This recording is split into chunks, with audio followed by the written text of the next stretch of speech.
Hello, my 424 subscribers. So for those of you who have an interest or kind of interested at least in what you've noticed us having going around that out here with gardening. Um, so I haven't been the best gardener. This is my first year. I'm still figuring it out as I go.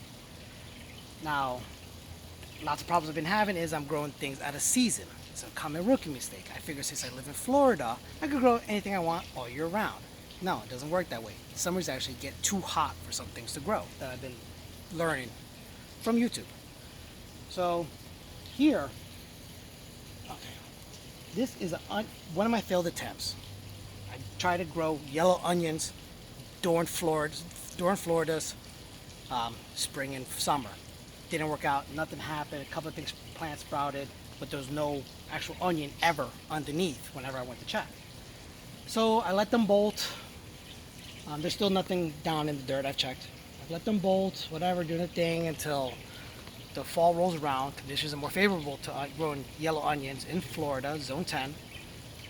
That I've just been letting it go. I haven't cared.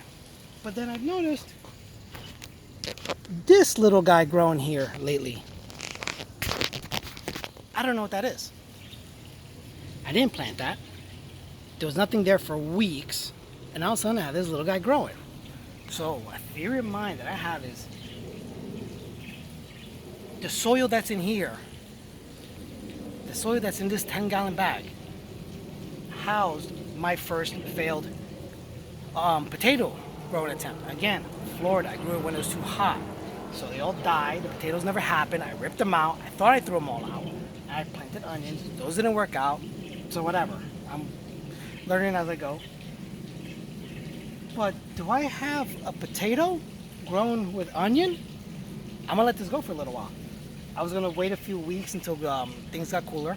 And I was gonna rip this out, fresh up the soil, do it again.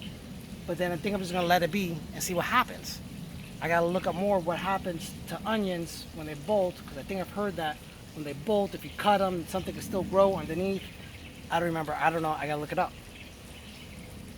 And wow, it's been a bunch of months since I had potatoes in here, and now I have something growing that looks like a potato. So I'll keep you posted on what happens. Give this a couple of more weeks, months, whatever. Now maybe I trim the onions, or I don't know, but let's see.